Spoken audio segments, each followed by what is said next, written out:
Boa noite, sejam bem-vindos. Uma ventania por aqui,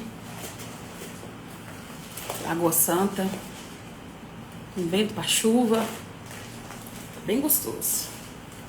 Tá chovendo por aí? Boa noite,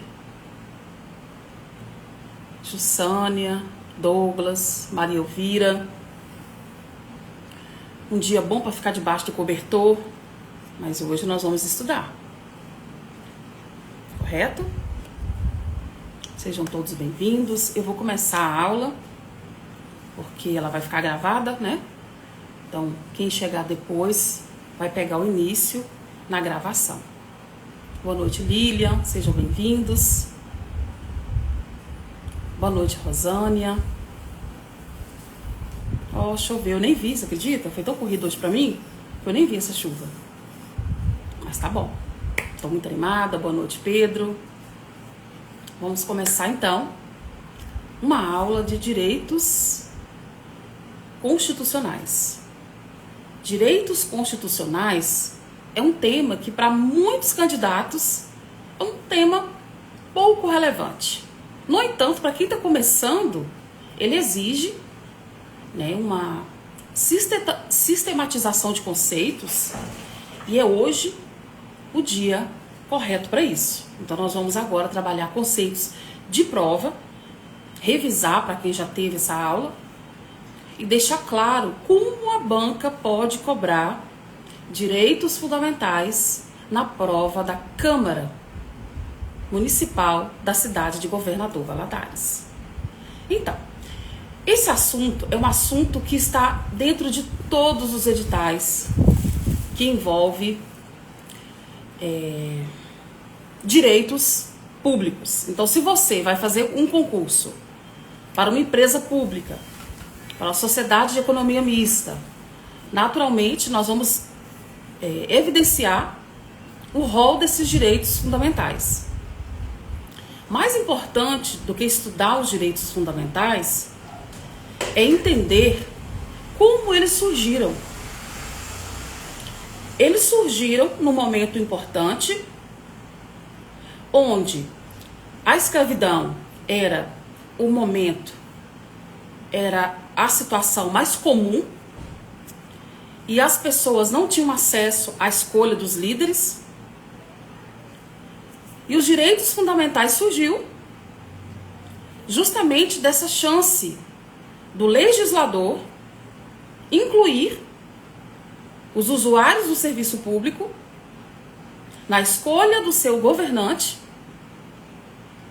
e no usufruto dos direitos que antes estavam restritos apenas à aristocracia, à elite, apenas ao reinado de uma forma em geral.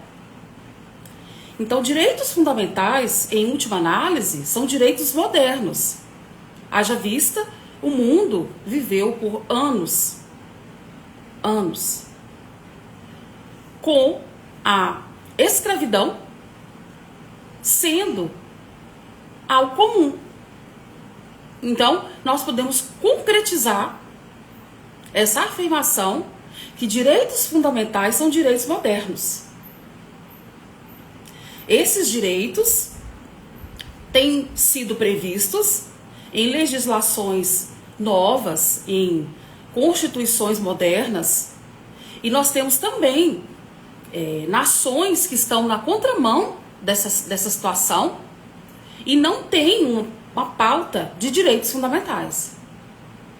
Então nós temos hoje direitos fundamentais de um modo geral para a grande maioria das nações, mas na contramão disso nós temos as nações que não se alinharam a essa democracia internacional. Elas ainda mantêm escravidão, ainda mantêm crimes onde a punição é a própria vida, penas cruéis. Então isso leva a sociedade a ter um temor pelo futuro, já que é uma legislação recente, moderna, E não há uma segurança jurídica de entender que isso tudo é algo sólido. Então, direitos humanos, para a gente finalizar a nossa introdução, são direitos modernos, e eles envolvem uma insegurança jurídica. Nós não temos um núcleo protetor que possa estabelecer que isso é direito de qualquer cidadão, correto? Então, quando nós temos qualquer insegurança nas relações internacionais, a primeira coisa que se pensa é a proteção dos direitos fundamentais. Exemplo, eu me casei e com a lua de mel eu viajei para um país que tem guerra civil, né? Vamos imaginar um país onde segunda a segunda você vê guerra, inclusive guerras internacionais, né? País duelando com outro país. E aí eu escolhi esse país para passar a minha lua de mel. Então, quando eu escolho esse país para passar a minha lua de mel, eu tenho aí exatamente uma insegurança jurídica. Porque, de uma forma preventiva, aquele país pode suspender direitos fundamentais. Como, por exemplo, eu conheço um casal que viajou para um país após um casamento, e naquele momento houve um bombardeio na região central do país, na capital e as cidades ali circunvizinhas. E esse colega que viajou com sua esposa, ele tinha data certa de voltar para o Brasil, inclusive passagens compradas de volta. Ele não conseguiu retornar porque foi suspensos todos os voos marcados, agendados, dentro de 7, 10 dias. Ele ficou ali naquele hall do aeroporto, aguardando a liberação das próximas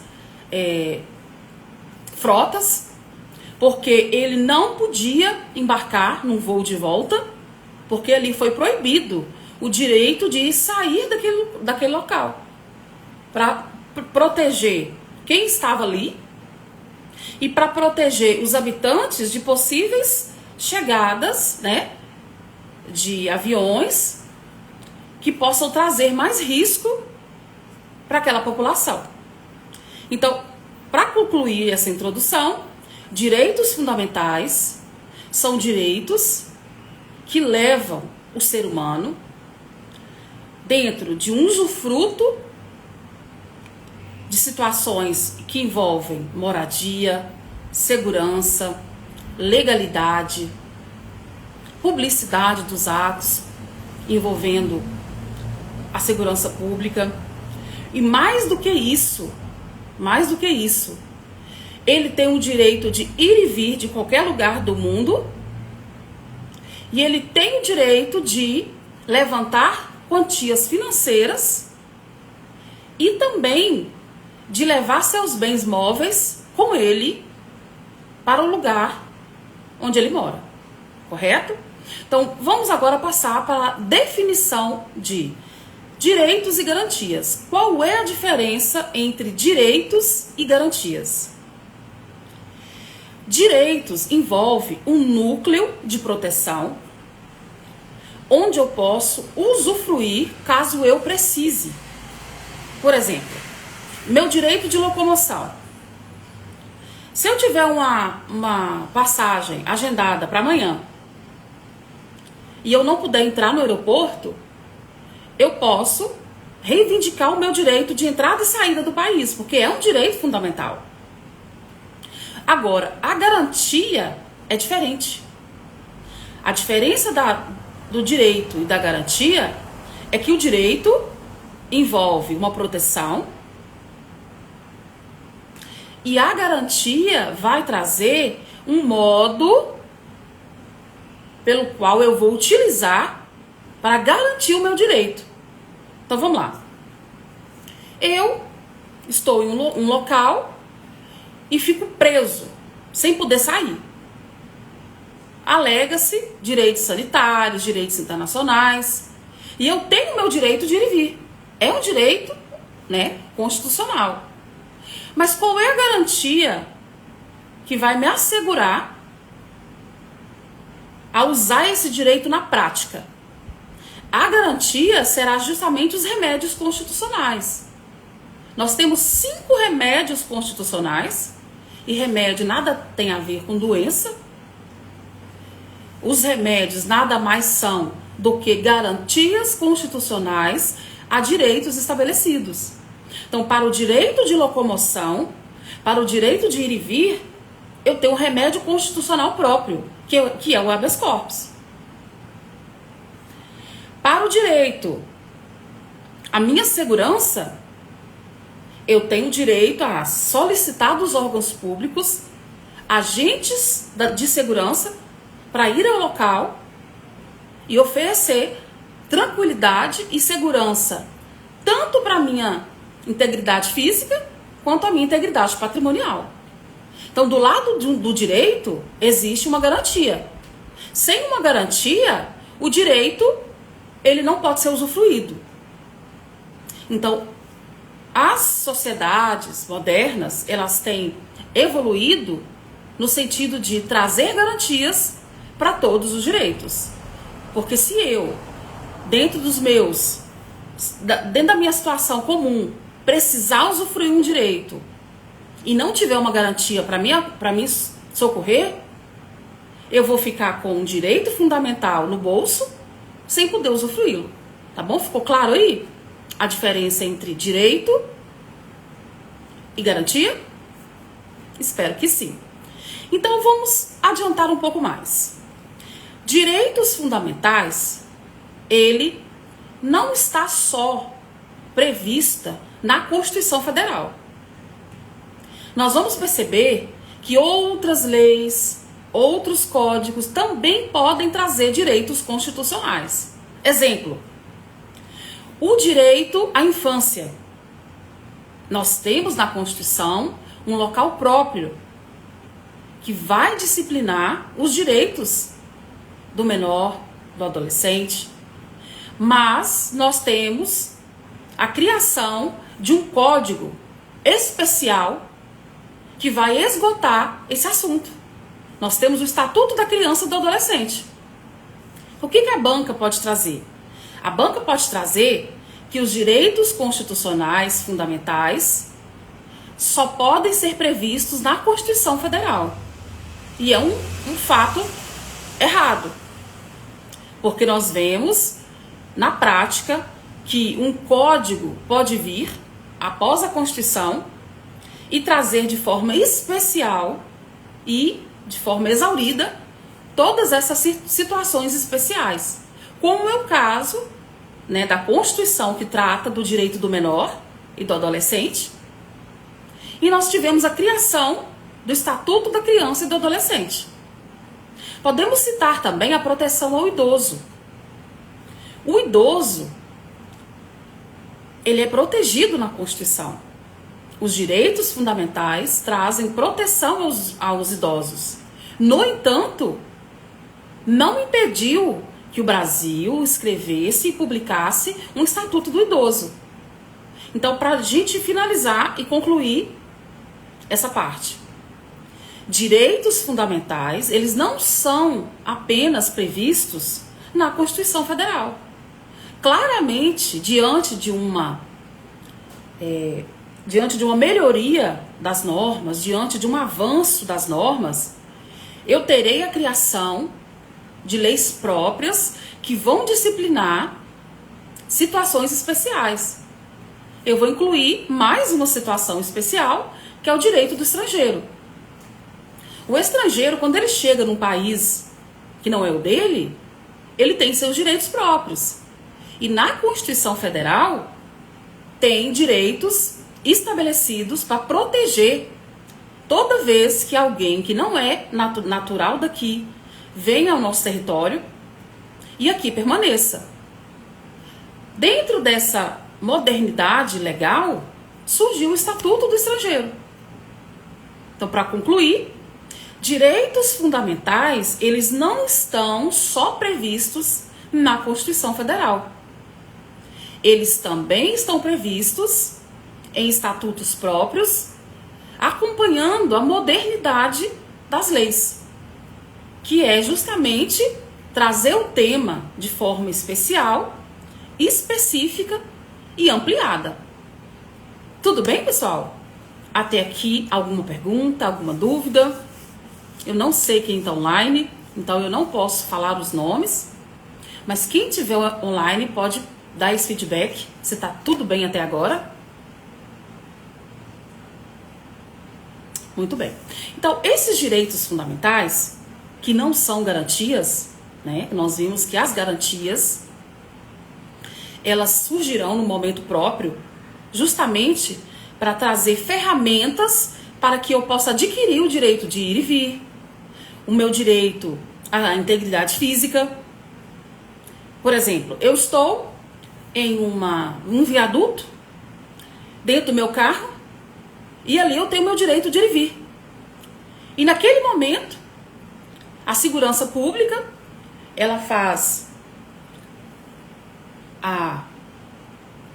ela impede o acesso naquele trecho da rodovia que você está estacionado com o seu carro e você não pode sair.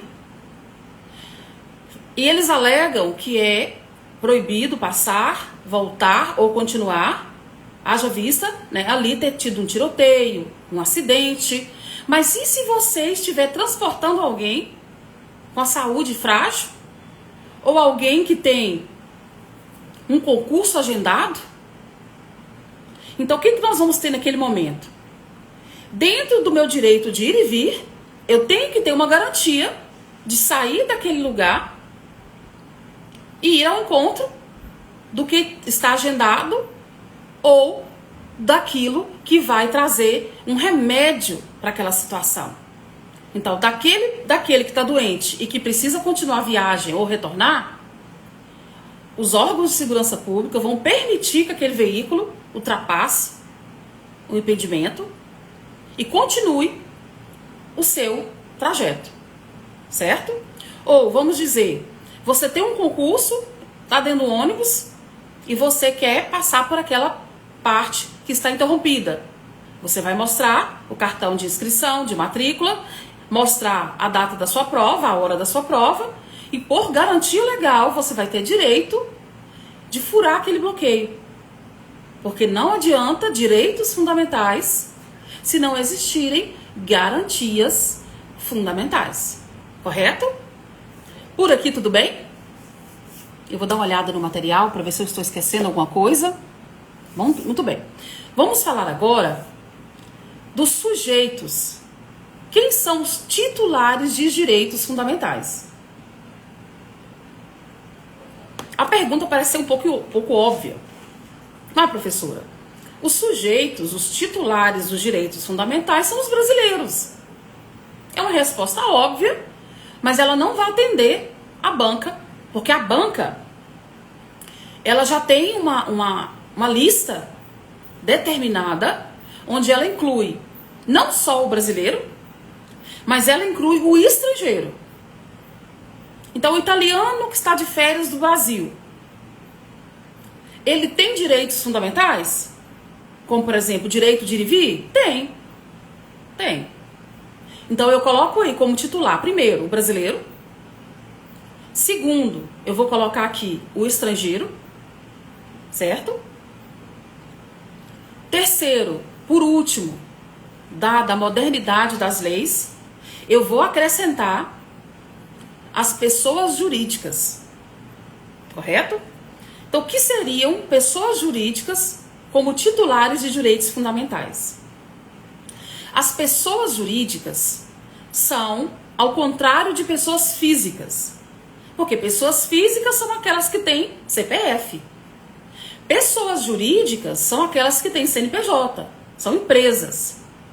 Então eu estou dizendo para você que empresas, elas também têm direitos fundamentais. Como por exemplo, eu, Roberta, tenho direito à honra. Né? Se alguém reputar a mim um fato delituoso, ou se alguém denegrir a minha imagem, eu tenho direito de reparação. Assim também é diante da modernidade do direito constitucional, as pessoas jurídicas. Elas também são titulares de direitos fundamentais no que ele é atribuído. Como, por exemplo, eu fui numa empresa, usei o produto daquela empresa e eu uso as minhas redes sociais para difamar aquela empresa. Verdade ou não, a empresa vai ter direito de resposta. Por quê? Nós aprendemos hoje que tanto a pessoa física como a pessoa jurídica têm acesso a direitos fundamentais. Então, no caso concreto, se eu, através das minhas redes sociais, denegrir a imagem de uma empresa, a lei me dá direito à resposta. Então, eu como empresa, dona de uma churrascaria, onde alguém foi e levou mentiras dessas churrascarias para as redes sociais, através de uma ação própria, eu vou ter direito de resposta para aquilo que me foi dado como calúnia, certo? E outras situações que lhes são competentes. O mais importante é você saber que tanto a pessoa física quanto a pessoa jurídica tem direitos fundamentais. Para terminar esses titulares dos direitos fundamentais, eu quero dar um exemplo de como é que o estrangeiro tem e é titular de direitos fundamentais. O estrangeiro, estando aqui, se ele for preso injustamente, correto? Se ele for preso injustamente, ele tem direito a um remédio próprio que vai sarar esse direito de locomoção. Então, o habeas corpus é o meio correto para corrigir alguém que perde o seu direito de locomoção. E o estrangeiro é aquele que também tem acesso aos direitos fundamentais. Tá? Vamos voltar? Direitos fundamentais têm como titulares os brasileiros, os estrangeiros e as pessoas jurídicas. Eu já vi provas de concurso que incluem até os animais, tá? É bem moderno, não é comum, mas os animais, eles já são listados como aqueles que podem usufruir de direitos fundamentais. Eu vou dar exemplo, um caso prático de prova, onde o animal foi preso dentro de um local, porque o dono solicitou serviços de veterinária, e no final do procedimento, o dono do animal, ele não pagou as custas, os honorários daquele médico veterinário. Então, o que aconteceu ali? O cachorro, ele ficou impedido de ser retirado do local, do hospital veterinário. Então, naquele momento, a pessoa que é proprietária, dona do cão, ela usou remédios constitucionais para tirar aquele cachorro preso no hospital veterinário e alegou que os animais têm direitos constitucionais e fundamentais. Tá? Então, vamos lá. Brasileiro, estrangeiro, pessoa jurídica e, por último, e mais moderno possível, seriam os animais. Se você perceber, nas manchetes de jornal, você vai ver crimes onde a gente leva à prisão em flagrante daqueles que fazem e levam aos animais a maus tratos e levam animais a lugares insalubres. Então, é muito comum pessoas serem presas em flagrante por terem levado animais para tortura, tratamento desumano e degradante e até mesmo ceifar a vida desses animais. Tá? Então, não é tão difícil de imaginar que animais são titulares, sim, de direitos fundamentais. Correto? Mais alguma coisa? Tá tudo claro até aqui? Vou olhar nosso material para ver se eu esqueci de alguma coisa. Vamos falar agora da diferença entre a palavra igualdade e equidade. Igualdade é quando você trata todo mundo igual. O branco, o preto, o pequeno, o grande, o rico e o pobre. Isso é igualdade. Modernamente, nós conhecemos outra expressão, certo? Que é a equidade. Equidade parece ser um tipo de igualdade, mas ela é um conceito melhorado. Porque equidade é tratar os iguais igualmente e os desiguais desigualmente. Então eu vou tratar os pobres como pobres, eu vou tratar os menores como menores e vou tratar os privilegiados como privilegiados. Então não adianta eu tratar todos iguais. Esse critério de justiça já foi ultrapassado. O critério correto para o caso, hoje, em 2026, é você tratar os iguais na medida da sua igualdade e os desiguais na medida da sua desigualdade. Um exemplo, eu estou prestando concurso e lá tem vagas para homens e mulheres. Eu não posso colocar um teste de aptidão física igual para homens e igual para mulheres. Porque nós avançamos no critério de igualdade. O que hoje é importante é a equidade. Então, o teste de aptidão física, naturalmente, para o homem, ele terá exigências maiores, né? Dada a fisiologia do homem, que é diferente da mulher. Correto? Então, tratar os desiguais desigualmente é alcançar o critério de justiça moderno. Um critério que vai alcançar cada um em sua singularidade. Cada um dentro da sua especialidade. Exemplo. Há um edital aberto e a inscrição do concurso é R$120. Como eu vou cobrar R$120 de uma pessoa que está desempregada? Não tem o menor sentido. Porque dentro da equidade, eu vou exigir daquele que não tem renda o direito de usufruir da isenção da inscrição. Correto? Então ele não vai deixar de pagar, ele vai ser isento. Ele vai participar do concurso, mas ele não vai pagar a matrícula, a inscrição daquele concurso. Ele vai participar de todos os trâmites sem ter que pagar. Só que isso tem, né? Lógico, são regras que são preenchidas, o edital traz as regras e ele vai ali, dentro do prazo legal, comprovar que ele está desempregado, sem renda, e ele vai poder prestar essa prova sem ter que desembolsar o valor da inscrição. E eu não sei se vocês percebem, os valores são altos no que concerne a cursos superiores. A prova do AB hoje, ela custa R$350.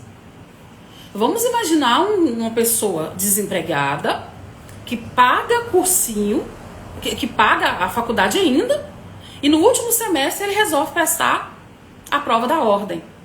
Como é que ele vai desembolsar R$350? Então não é justo cobrar dele, já que ele não tem renda própria. Correto? Muito bem. Então, ainda dentro de igualdade, nós vamos aprender que existem dois tipos de igualdade. Tá? Não preocupe, tudo que eu estou falando está no nosso material. Se você está online e não assistiu, vá nos comentários e comente: eu gostaria de ter acesso ao material. Nós vamos enviar para você através de Drive, né? Porque o Instagram ou o YouTube, ele não aceita arquivar nenhum tipo de documento. Então, para você que está acompanhando, o material vai falar a diferença entre igualdade. Existem duas igualdades: igualdade formal e igualdade material. A igualdade formal é aquela igualdade que eu tenho aparente. Certo? É uma igualdade aparente. Porque a igualdade material é aquela igualdade real. Certo? Vamos colocar a questão do concurso que tem vagas para homens e mulheres. A igualdade formal é dizer que homens e mulheres podem prestar o concurso.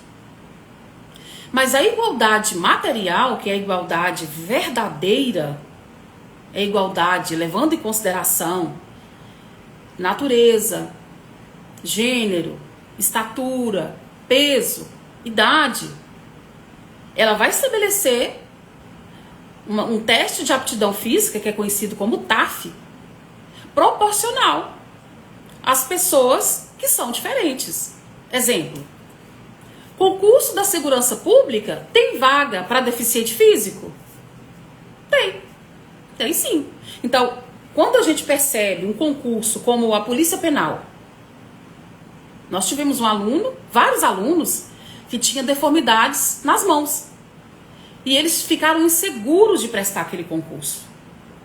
E eu assegurei a eles que se eles fossem até o final, né, ali eles teriam direito de tomar posse, porque o edital previa vagas para aqueles que são portadores de deficiência ou alguma condição especial. Então, professora, você está me dizendo que alguém com deformidade nas mãos pode trabalhar na segurança pública? Pode. Pode, o edital tem que prever vagas para esse tipo de candidato para atender à equidade. Correto? Então, o que eu vou estabelecer com você? Igualdade formal é dizer que todos farão a prova objetiva. Igualdade material, que é aquela igualdade real, é dizer que no momento próprio, quando as diferenças ficarem evidentes, cada um será cobrado na sua situação peculiar. Eu não sei se vocês acompanharam. Um rapaz prestou concurso para a Polícia Civil de Minas e ele foi aprovado em todas as fases. E ele é portador de uma doença chamada nanismo. Certo? Resumindo, esse candidato é anão. Ele passou pela prova objetiva, ele passou pela prova subjetiva, que é a prova oral. Ele passou pelo teste físico. Ele conseguiu fazer, né? Ele foi apto naquele teste físico. No entanto, ele foi barrado para posse quando eu tenho ali requisito de pelo menos 1,60 m para homens. Tá bom? Então ele participou, ninguém excluiu o anão de nenhum procedimento, mas para a posse ele se tornou inapto, dada a altura que não preencheu os requisitos do edital. Então há uma novidade com relação a isso. O Supremo Tribunal Federal ele precisa se posicionar com relação ao nanismo, porque o candidato que participou de todas as etapas e ao final ser desclassificado, né, alegando a altura mínima exigida não foi considerada dada ao nanismo, esse candidato, apesar de apto em todas as fases, ele foi desclassificado para a posse porque ele não preencheu o critério da altura. Então essa é a diferença da igualdade material para a igualdade formal. A igualdade formal, eu tenho uma pessoa que vai participar de todos os trâmites. Mas a igualdade material vai estabelecer que se por algum motivo ele for especial, a prova será aplicada condizente com a situação dele. Ah, professor, o edital foi publicado e não tem vagas para o portador de deficiência ou alguma condição especial. Se o edital não prevê, não adianta você se inscrever e fazer a prova objetiva, porque você não vai ter direito de ser encaminhado para as próximas fases. Então precisa vir previsto no edital vagas para portadores de deficiência ou situações especiais, que é o caso do nanismo, tá? Então, se o edital que você está querendo prestar não prevê, não adianta se inscrever, porque você não vai conseguir chegar à nomeação. Tá bom, pessoal? Vamos falar mais o quê? Deixa eu dar uma olhada no material para ver se eu esqueci alguma coisa. Se vocês tiverem alguma dúvida, eu tô aqui para tirar, tá bom? Hoje é a aula dos direitos fundamentais. Quem já viu pode revisar, porque eles sempre se atualizam, modernizam.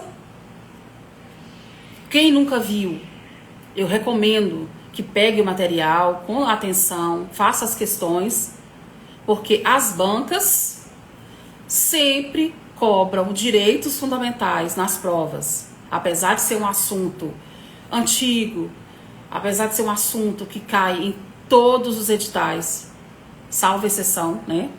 A maioria, 90% dos editais tem esse conteúdo. Então é um tema que com certeza tem chance de cair na sua prova. Então, para aqueles que estão revisando, bacana. Para aqueles que estão vendo pela primeira vez, compensa pegar o material, fazer as questões e usar o caderno de erros. O que seria o caderno de erros? É toda vez que você construir uma questão e descobrir o seu erro, você vai anotar o seu erro nesse caderno para que você possa agregar aquela informação ao seu conhecimento. Não pense você que ao fazer uma questão e descobrir que ela está errada, é o bastante para que você possa assimilar aquele conceito.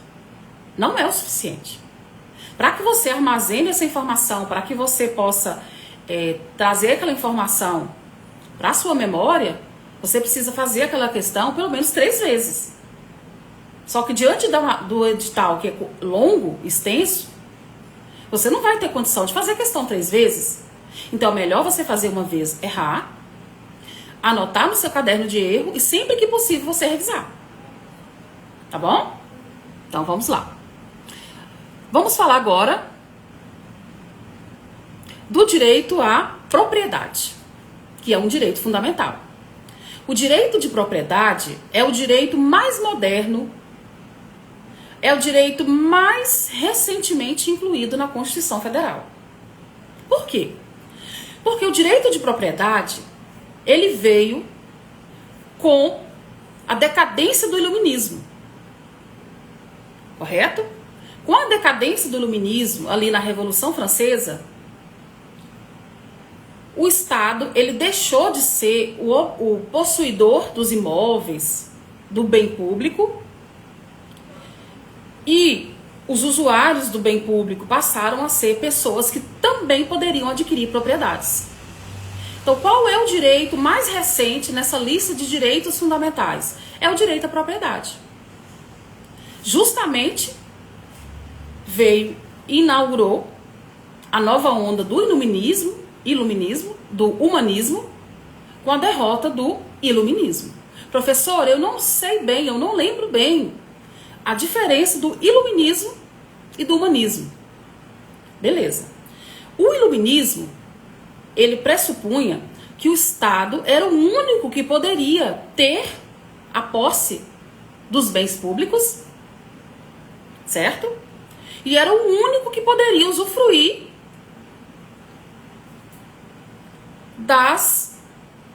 do ônus, né, do direito e das riquezas que os bens públicos poderiam originar. A Revolução Francesa, ela trouxe a ideia de que esse conceito estava completamente ultrapassado. Que o ser humano, ele poderia também, primeiro, ser incluído na escolha dos seus governantes e junto com seus governantes administrar a coisa pública e usufruir a riqueza que a coisa pública pode gerar.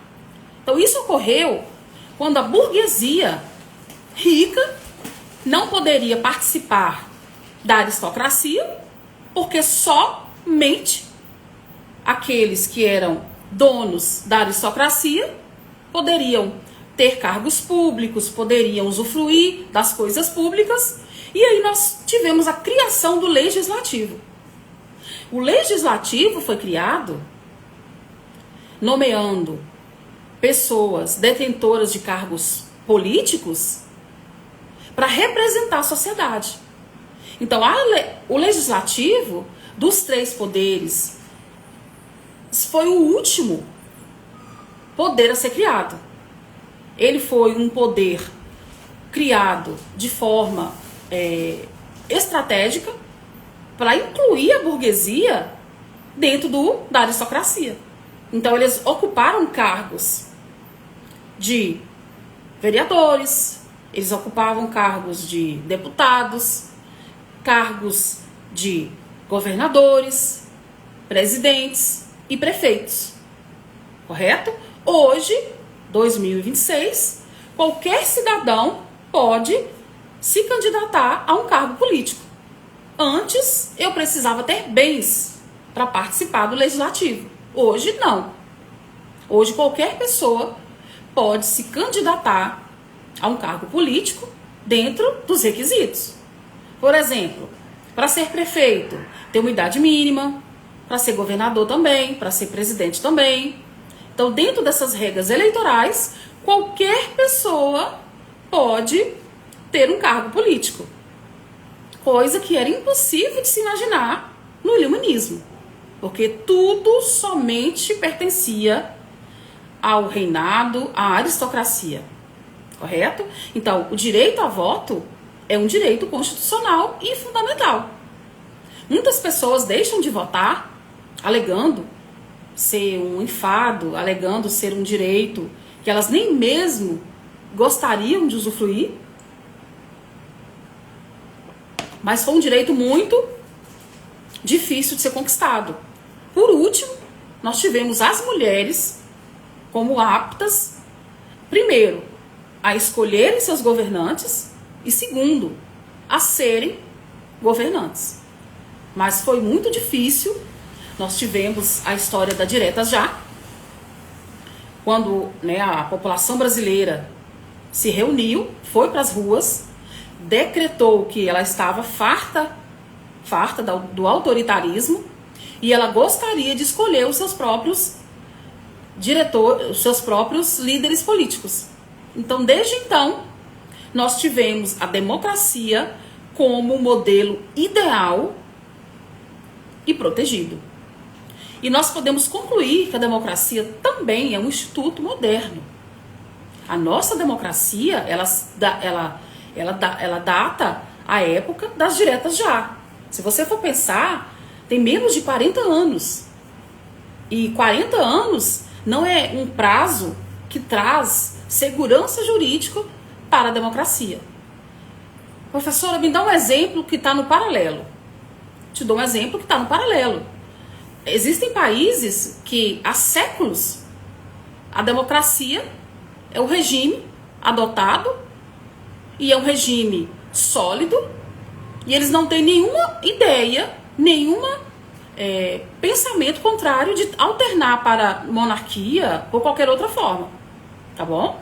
Então, hora ou outra, no Brasil, nós vemos políticos que sugerem a retomada da monarquia ou a retomada do governo feito e realizado pelas Forças Armadas, que nada tem de democrático.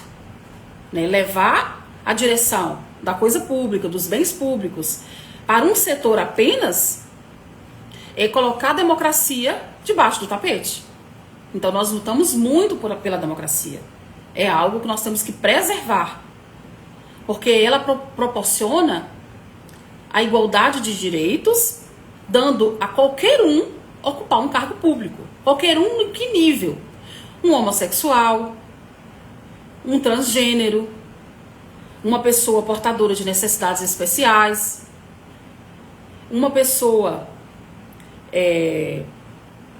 que não se enquadra em nenhum gênero e ela ali luta pelos direitos de todos. Então, essa democracia, ela salvaguarda, ela proporciona que qualquer um da sociedade pode ser eleito e ela pode ali representar algumas parcelas, alguns grupos que precisam de representação. Exemplo, quilombola, indígenas. É cada vez mais raro você ver índio. Se eu eleger um deputado indígena, naturalmente ele ali, dentro do plenário, ele vai preocupar com pautas indígenas e ele vai lutar pelos direitos dos indígenas. Então, se eu levar o direito de ter um cargo político apenas a um setor como, né, as Forças Armadas, o Exército de uma forma geral, eu tiro do popular o direito de ocupar um cargo político. Então há algo a se questionar quando as pessoas vão para as redes sociais pedindo a volta da ditadura. A ditadura, ela confronta a democracia, ela ofende os direitos fundamentais, porque ela tira do popular o direito de ocupar cargos públicos. E nós demoramos tanto a chegar nessa fase. Retroceder seria voltar aos primórdios. Retroceder seria voltar a patamares de preocupação com proteções mínimas de dignidade e representatividade. Tá bom? O que mais? Deixa eu ler o material se eu estou esquecendo alguma coisa. Vamos falar aqui sobre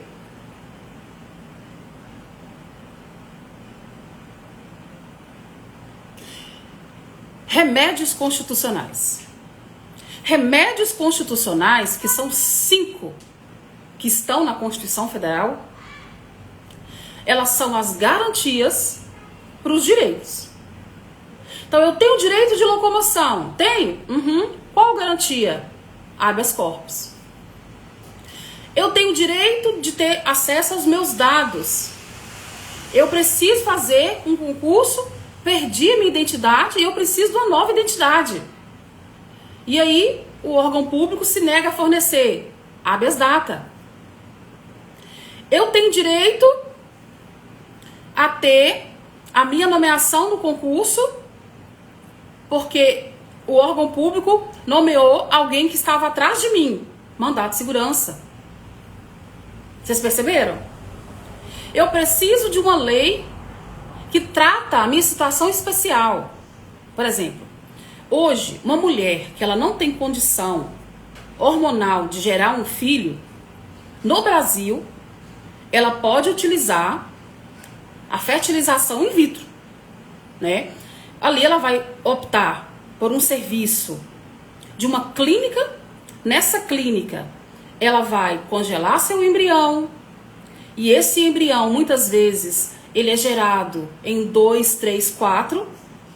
Eu pego um desses 4 embriões fecundo nessa mãe que tem problemas genéticos para gerar um filho de forma natural. Quando eu faço a inseminação artificial, o primeiro embrião já gera a fertilidade. E o que eu faço com esses 3 embriões? Jogo fora? Haja vista esses 3 embriões serem vidas humanas. Porque se eles forem inseridos em um útero, a chance dele virar um bebê é 90%. A não ser que o procedimento dê errado. Então, no Brasil hoje, nós não temos legislação coerente com essa modernidade. Então, o que acontece? Né? Vamos colocar, eu, por exemplo, eu tenho 3 filhos, tive um aborto, perdi um, e eu fiz uma cirurgia para remoção das trompas e dos ovários. Então, eu não posso gerar um filho naturalmente, mas eu tenho um útero. Então, se eu quiser hoje ter um filho, né, aos 45 anos, eu posso. É só eu procurar uma clínica e utilizar essa fertilização in vitro, certo? O que seria? Essa clínica, ela gera a criação desses embriões meus, certo? Esses embriões serão injetados no meu útero, ou antes no vidro, por isso que é fertilização in vitro. In vitro, no latim, é no vidro, né? Esse ensaio clínico vai receber o embrião no vidro. Ali eu tenho a união do gameta feminino com o gameta masculino. E aquele líquido, ele é transferido para um objeto, né, de perfuração. E dentro do útero da mulher, eu vou inserir esse líquido. Quando você insere o líquido no útero, eu vou estar implantando na mulher que não tem condições normais de gerar um filho, um embrião próprio e apto para se desenvolver, constituir e vir a parto. Aí eu tô te dizendo, no Brasil não tem hoje nenhuma legislação que vá tratar dos outros que não foram fecundados. Na falta da lei, essas empresas, essas clínicas que trazem esses tratamentos, elas vão congelar. Então estão congelando porque não podem jogar fora, porque são vidas humanas em potencial, porque elas precisam ser introduzidas no útero feminino, correto? Então, por ausência da lei, as clínicas vão congelar, eu não sei até quando. E qual é o remédio para quando falta uma lei? O mandado de injunção. Então, é importante, o nosso legislativo federal, ele precisa preocupar com essa situação, porque hoje as clínicas são obrigadas a congelar esses embriões, ainda que a mãe não queira usar mais. Vamos imaginar que nós usamos o mandado de injunção e a lei é criada. E a lei é criada e disciplina que as clínicas podem descartar. Vai descartar. Ou a lei traga que as clínicas poderão usar esse material genético e doar para as mulheres que não têm condições de pagar pelo tratamento. Essas mulheres pagariam apenas, né, para fecundação dentro do útero. Então, vamos falar de 5 remédios. O primeiro remédio é o remédio do habeas corpus.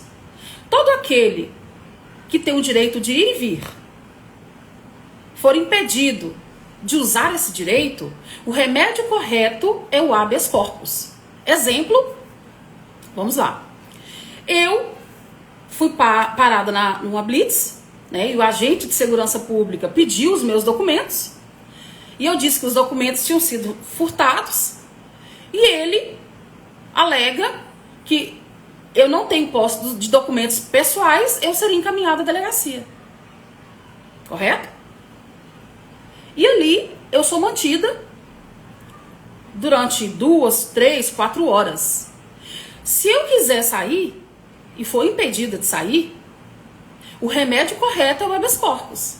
E o habeas corpus é um remédio constitucional gratuito, não precisa de advogado e ele é desburocratizado. Basta eu escrever num papel, à mão mesmo, né? Vamos colocar. Tem presos que já cumpriu a pena e ainda continuam presos. Aí o que ele pede? Ele pede uma folha e uma caneta e escreve para o juiz. Juiz, por favor, conceda habeas corpus, porque a minha pena já concluiu e eu ainda estou preso. Os agentes da segurança pública têm que encaminhar esse papel para o juiz. Não importa a formalidade. Tem-se a história que até em papel higiênico nós podemos pedir um habeas corpus. Tá bom? Vamos falar do habeas data. O habeas data é quando eu preciso de um dado meu que está dentro de um órgão público e o órgão público me nega. Vamos imaginar, eu vou tomar posse de um concurso e percebo que o meu cartão eleitoral sumiu. E aí, o que eu faço? Eu preciso do cartão eleitoral para tomar posse. O que eu vou fazer?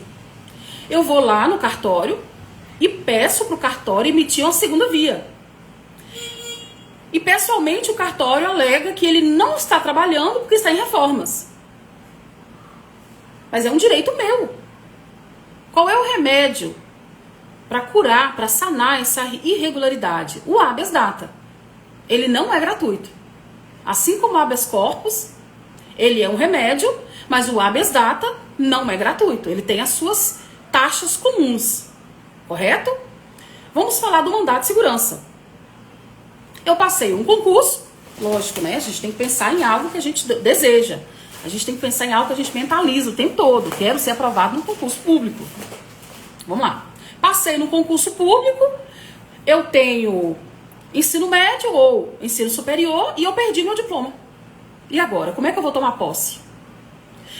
Beleza, eu vou lá pessoalmente na escola ou vou lá pessoalmente na universidade e solicito a segunda via do meu diploma. E a universidade alega que está em reformas e não pode me atender. E agora? Eu tenho um direito líquido e certo do meu diploma, ainda que em forma de segunda via. Qual é o remédio correto que eu vou usar? Mandado de segurança. Eu entro com mandado de segurança, certo? Que não é gratuito, tem as taxas comuns. E esse mandado de segurança, ele vai obrigar ao órgão a me conceder de forma emergencial o meu diploma, para que eu possa tomar posse. Tá certo, gente? Perceberam a diferença? Muito bem. Vamos falar agora do mandado de injunção. O mandado de injunção é quando eu preciso de uma lei para atender o meu caso concreto e eu percebo que no meu país não tem essa lei. Certo? Vamos falar. Eu fiz faculdade, eu sou geneticista, criei uma clínica de fertilização e todas as mulheres que procuram o meu trabalho, elas usam o embrião, ficam grávidas e sobram esses embriões. O que eu vou fazer com esses embriões que sobraram? E eu percebo que não tem legislação própria para disciplinar o que eu faço com esses embriões que sobraram. Eu, como uma pessoa interessada pelo assunto, eu vou usar o remédio do mandado de injunção. Certo? E por último, existe o quinto remédio dentro da Constituição Federal, tá? Existem outros remédios que estão em outros lugares, tá? Daqui a pouco eu vou falar do sexto, que não está na Constituição, mas é muito importante, porque agora eu vou falar do quinto. O quinto remédio é a ação popular. Essa ação popular, ela é gratuita se ao final da ação eu conseguir provar que o meu direito é legítimo. No entanto, se eu peticionar uma ação popular e ao final ficar comprovado que a denúncia era falsa, eu vou pagar as custas dessa ação popular. Então, a ação popular só é gratuita se a minha denúncia é coerente, certo? Ela é recebida pelo Poder Judiciário, processada, e as pessoas responsáveis pela ilegalidade serão processadas. E elas serão punidas dada a minha denúncia. Exemplo. Uma empresa está usando a água do Rio Doce para despejar resíduos da sua indústria. Pode? Não, não pode. Então, a ação popular, ela é o remédio próprio, gratuito, para levar ao conhecimento do poder público esse mau uso dos recursos públicos. Então, o que eu vou fazer? Eu vou entrar com a ação popular, sem pagar taxa, levando ao conhecimento do Ministério Público, do Judiciário, que aquela empresa está poluindo aquele rio. Ao final, se ficar comprovado que realmente houve um mau uso dos recursos hídricos, eu não vou pagar taxas. Mas, no entanto, se ficar comprovado que a minha denúncia era falsa, que era uma denúncia apenas para constranger a empresa, apenas para impedir a empresa de avançar em projetos de melhoria, a empresa que junto com a minha empresa eu tenho um interesse no que ela está fazendo, e para impedir que ela cresça, eu faço essa denúncia fraudulenta, eu vou ter que pagar as custas. Então são 5 remédios, 2 gratuitos. Mandado habeas corpus, que ele é gratuito e pode ser feito escrito até em papel higiênico, dada a importância de alguém que está preso ou impedido de sair e entrar de algum local. E a ação popular, que é gratuita, salvo, ao final do processo, o juiz comprovar que a denúncia era falsa. Certo, pessoal? Nós vimos, numa aula própria, os princípios constitucionais. Eu gravei sobre essa aula os princípios constitucionais, certo? E eu farei essa aula em outro momento, quando eu falar dos direitos do preso. Aí eu vou trazer todos os princípios constitucionais, que também é um direito fundamental, os direitos do preso. O preso, foi levado a um estabelecimento prisional e ali ele fica custodiado. Nesse momento, ele só perde o direito de locomoção. Ele continua com todos os outros direitos, como, por exemplo, prestar vestibular, votar, a não ser que ele seja condenado por sentença sem recursos e encaminhado para o cumprimento da pena em um estabelecimento próprio, que é a penitenciária. Mas se aquele que foi preso em flagrante ou diante do mandado de prisão, que está aguardando a sentença, ele ali só perde o direito de locomover. Ele continua tendo direito a prestar vestibular, ele continua tendo direito a votar, e tudo mais que for cabível nessa situação. Então, a professora Sala está me dizendo que o preso provisório que aguarda sentença tem direito a votar? Tem direito a votar. Então, em uma cadeia, em um presídio, que é o local onde pessoas que aguardam sentença está, esse preso tem direito a votar. Então, quando esse preso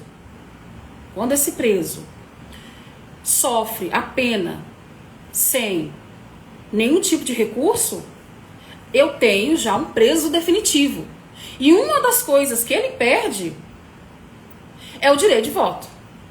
Nós vamos suspender os direitos políticos, ele perde o direito de votar e ser votado, e ele vai ser encaminhado para um estabelecimento próprio, que é a penitenciária, e durante o cumprimento da pena, ele não tem direito a votar, e nem ser votado, correto? Ele não é isento, ele tem os seus direitos políticos suspensos, o preso definitivo. Então, para a nossa prova, um preso provisório tem direito de votar. Tem que ter cabine própria para ele, para que ele possa votar no estabelecimento prisional provisório. Muito bem, vamos falar agora do asilo domiciliar. A casa é asilo inviolável. Nela, podendo entrar ou permanecer, somente se o morador autorizar. Correto? Então, por ser asilo é lugar que você descansa. Por ser asilo, a sua casa, durante o dia, eu posso cumprir mandados judiciais nessa casa e entrar mesmo que você não queira. Durante a noite, por ser asilo, lugar de descanso, eu não posso cumprir medidas judiciais. Então não é à toa que a polícia, ao cumprir um mandado, ele só pode entrar na casa da pessoa quando o dia amanhece, às 6 da manhã. Ele fica aguardando a oportunidade própria para quando iniciar o dia, 6 da manhã, ele tem o direito de entrar ali e cumprir uma busca de documentos, uma busca de equipamentos, uma busca de pessoas, O Lula, por exemplo. O Lula foi obrigado, ele foi levado a prestar informações no órgão público correto. Então, isso só pode ser feito durante o dia com mandado judicial, sem autorização do morador. Durante a noite, mesmo que o morador autorize, não é permitido. Não é permitido entrar na casa de ninguém à noite, mesmo com mandado judicial, justamente porque a casa é um asilo inviolável. E nós vamos trazer uma exceção que a banca adora cobrar. É a FDP.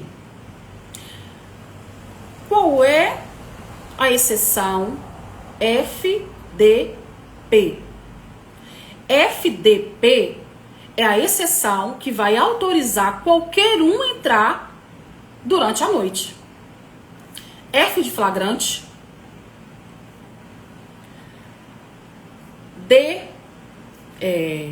F de flagrante. P de... Gente, eu esqueci. Peraí, deixa eu ver se tá anotado aqui. Tá vendo? Eu tô ficando velho. Tá não. É assim mesmo, a gente esquece as coisas. Deixa eu ver se eu tenho alguma anotação aqui. Quem lembrar pode falar. Não tem aqui, tá? Eu vou ter que lembrar. Vamos lá, vamos ver se minha memória tá boa ainda. FDP são as exceções para entrar na casa de qualquer pessoa à noite.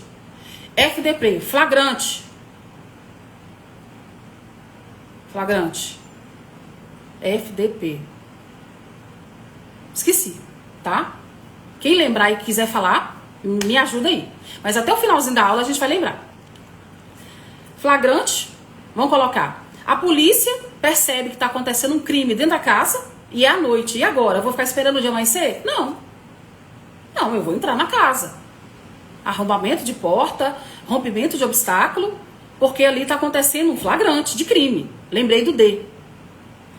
O D vai ser... Lembrei, esqueci. Olha os cabelos brancos, ó. Desastre. Desastre, tá? Aconteceu um desastre e ali pessoas precisam ser socorridas. Vamos dizer que na sua casa não precisa, mas para chegar na casa da pessoa onde ocorreu o desastre, eu preciso entrar pela sua casa. O que eu vou fazer? Eu vou entrar na sua casa para acudir as pessoas que estão dentro de um desastre. E o P, eu acabei de lembrar. Prestação de socorro. Vamos imaginar. Um avião, né? Tem falha mecânica e precisou aterrissar em cima de um telhado.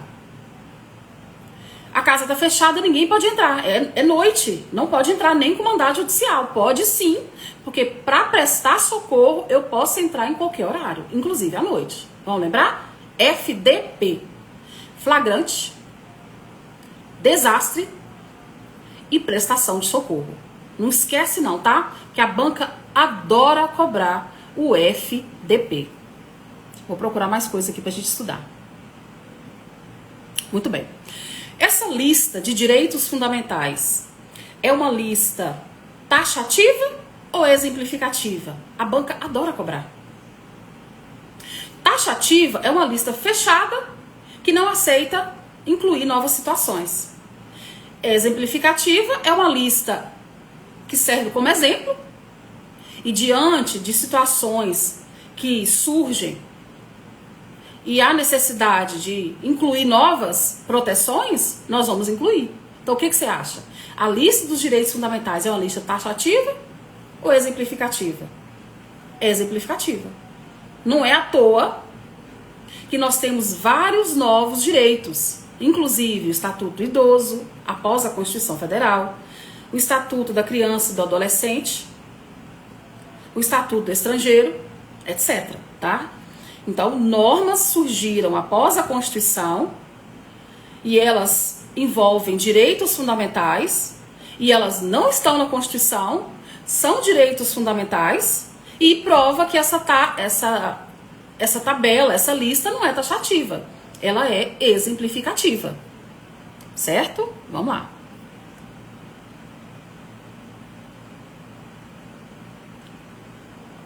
Vou ver se eu lembro de mais alguma coisa. Se vocês tiverem alguma dúvida, vocês podem perguntar, tá? Muito bem. Nós vimos que essa lista é exemplificativa. Aí eu te pergunto, essa lista é absoluta? O que é uma lista absoluta? É uma lista que não sofre redução e nem restrição. Ela é assim em qualquer lugar e para todo mundo. Ela não é absoluta. Porque dado o caso concreto, nós vamos tirar alguém da sua titularidade, principalmente diante do interesse público. Vamos lá. Eu tenho uma escola pública numa cidade e tenho uma escola particular. E nessa cidade houve um evento chuvoso que trouxe alagamento e várias famílias ficaram desabrigadas. O que eu vou usar? Eu vou usar a escola pública para acolher essas famílias e eu vou usar a escola particular também para acolher essas famílias.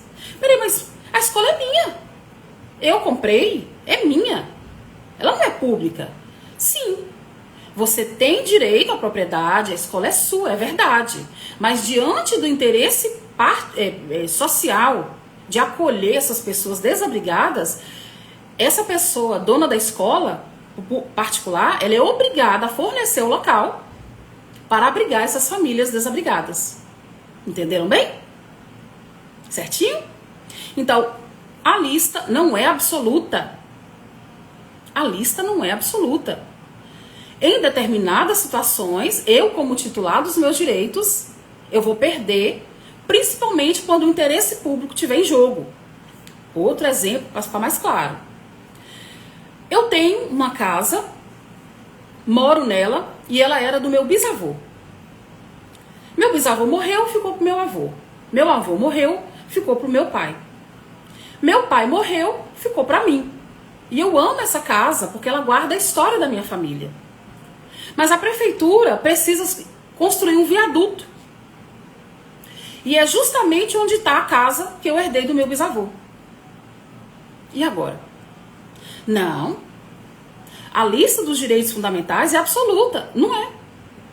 Diante do interesse público, eu sou obrigada a entregar o imóvel para demolição, para que o poder público construa aquele viaduto.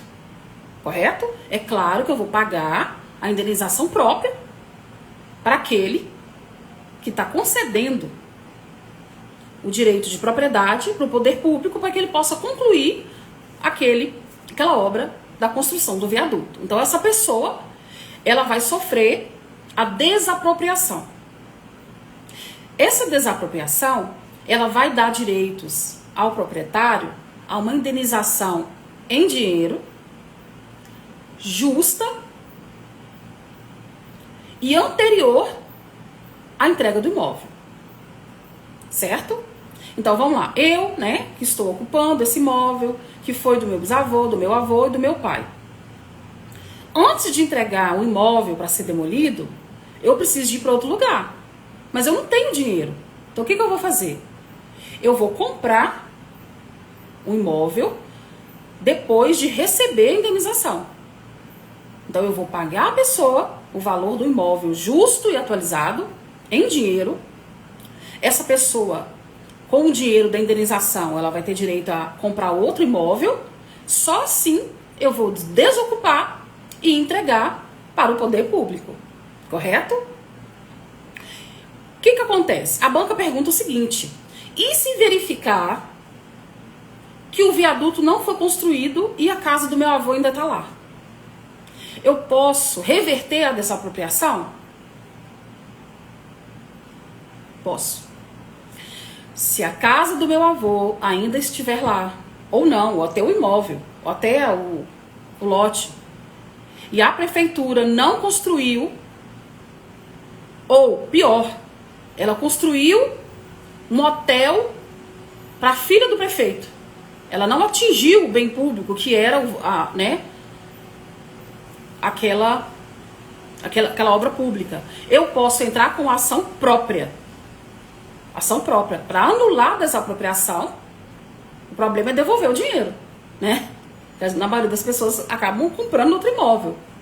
Ah, mas eu guardei outro imóvel, estava morando de aluguel. Eu fiquei aguardando o poder público a construir o viaduto e ele não construiu. Então eu posso entrar com ação própria e essa ação vai anular o ato de desapropriação, eu devolvo o dinheiro para o poder público e volto para o local. Tá bom? Existem também outras situações. Existem situações onde eu não vou comprar do particular. Eu vou pegar emprestado.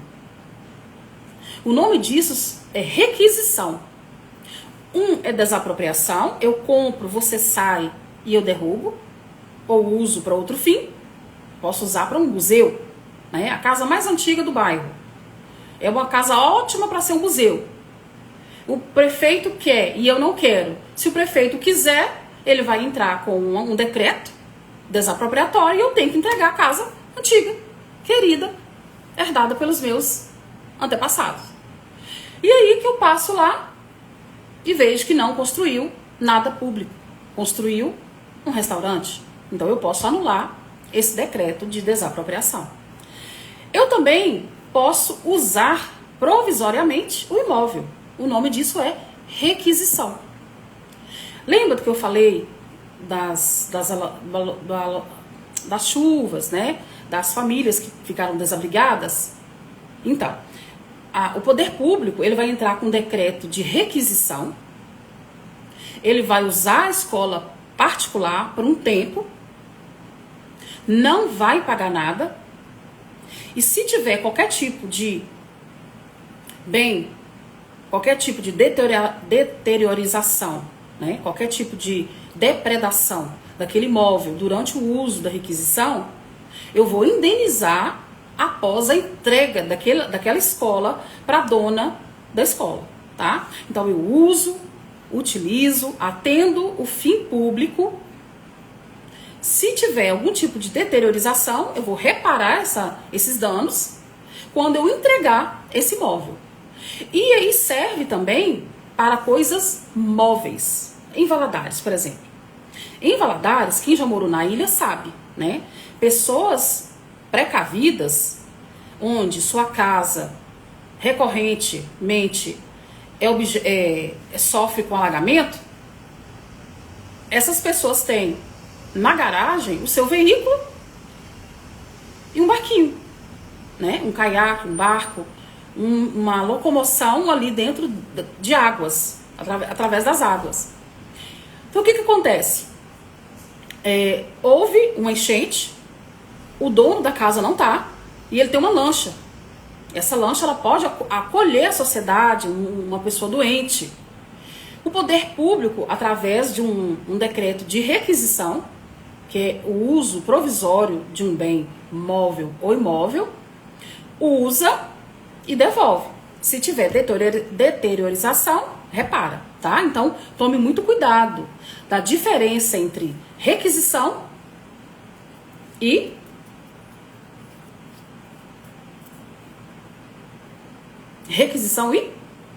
desapropriação, tá bom? Muito bem. Deixa eu ver aqui se tem mais alguma coisa. Temos no material 10 questões, tá? Eu não vou fazer aqui. Não vou fazer, que eu não sei se a bateria do meu celular é suficiente para fazer essas questões. Vocês farão essas questões e vão tirar dúvida no grupo, né? Se você está assistindo depois e tiver dúvida sobre alguma coisa, você pode deixar sua dúvida que nós vamos esclarecer, correto? Eu vou só olhar alguma questão aqui, se tem algum assunto que a gente pode fazer, que a gente pode trazer na aula. E eu gostaria também que vocês tirassem dúvidas, tá? Gostaria que vocês tirassem dúvidas. Ou cale-se para sempre. Mentira, tá? Vamos lá? Quem tá aqui até agora? Nós falamos sobre diferença entre direito e garantia. Falamos que os direitos não são absolutos. Na verdade, numa amplitude internacional, existem 2 direitos absolutos, certo? Direito de escravidão, né? É proibido absolutamente. e o tráfico de pessoas.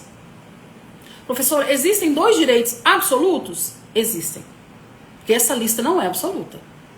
Se alguma situação que o poder público precisar tirar você da titularidade dos seus direitos, ele vai tirar, te indenizar ou te reparar. Caso haja, né, algum tipo de dano ao seu patrimônio público, ao seu patrimônio particular, ao seu patrimônio móvel ou imóvel, né? Nós vimos o caso da escola e nós vimos o caso da lancha. Então, tudo bem. Quais são os direitos absolutos, professora? Direitos de liberdade, né? É proibido o tráfico de pessoas, de qualquer modo, de qualquer circunstância. E é proibido a escravidão, de qualquer modo e de qualquer circunstância. Então, as nações, elas se uniram para, juntas, lutar para extirpar do mundo situações de escravidão e tráfico de pessoas. Infelizmente, sempre aparece nas redes sociais denúncias de pessoas que estão submetidas à escravidão, análogas à escravidão, né? A gente vê essas fábricas até luxuosas, que colocam estrangeiros para trabalhar em situações análogas à escravidão. Qual a diferença entre escravidão e análogas à escravidão? Análogas, ela é quase escravidão.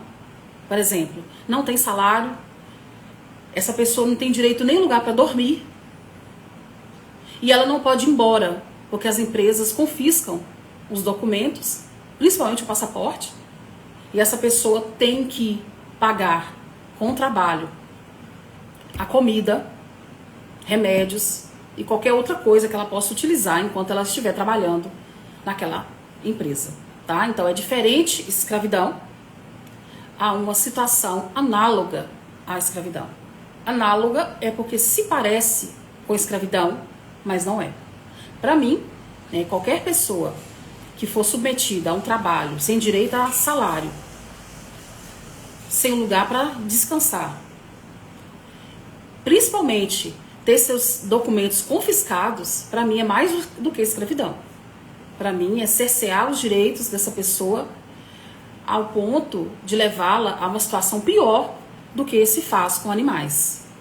E nós sabemos que animais também são titulares de direitos fundamentais. Nós vimos lá no início, é novidade, assim como a pessoa jurídica, mas nós temos que levar essas pessoas para garantias, para assegurar que esses direitos sejam respeitados. Então não adianta ter o direito, eu tenho que ter a garantia. Correto? Vou olhar mais aqui. Esses direitos fundamentais, eles têm aplicação imediata ou eles precisam que seja criada estatutos próprios prevendo a regulamentação? Eles têm aplicação imediata. Exemplo, há um direito constitucional que é o direito ao trabalho, certo? E esse direito ao trabalho não precisa ter um estatuto do trabalhador. O poder público, ele precisa se envolver em políticas públicas na criação de postos de trabalho, principalmente proibindo a automatização da relação de trabalho. Ela protege a relação de trabalho, proibindo que a empresa, né, adote maquinários suficientes para abrir mão da atividade humana. Então é proibido hoje no Brasil uma empresa ser essencialmente desempenhada por máquinas. É proibido porque há uma proteção com relação ao direito do trabalho. O ser humano, ele precisa de ter bens e serviços, e nem todo serviço público atende ao usuário, e ele precisa de trabalhar para pagar as taxas dos serviços que não atende. Exemplo, se você for para o SUS, tem cirurgia que o SUS não faz. Se eu não tiver um trabalho me remunerando, eu não vou poder ter acesso a esses serviços que o SUS não cobre. Remédios. Hoje, né, há um surto de diagnóstico de neurodiversidade. Nós temos que várias pessoas que não sabiam que a sua dificuldade de concentração era algo neurológico, que hoje os neurologistas, psiquiatras estão diagnosticando, né, estão enquadrando essas pessoas em especiais. Não chega a ser uma doença. A neurodivergência, ela não é uma doença, é um cérebro que funciona diferente. Vamos dizer que você tem um aplicativo que serve só para Android e você baixa ele no iOS, né, do iPhone. Então tem coisas que funcionam para um e tem coisas que não funcionam para outro. Se você for precisar de medicamento pelo SUS, você não vai achar. Então o trabalho é essencial para que eu possa manter a minha dignidade. Então o trabalho é um direito fundamental. Por isso que a pessoa que sai do estabelecimento prisional, ele tem políticas públicas próprias para reinseri-lo no mercado de trabalho, para evitar que ele volte para o mundo do crime. Então existem as empresas parceiras. Essas empresas, elas têm isenção de impostos e elas se comprometem a contratar esses egressos do sistema prisional.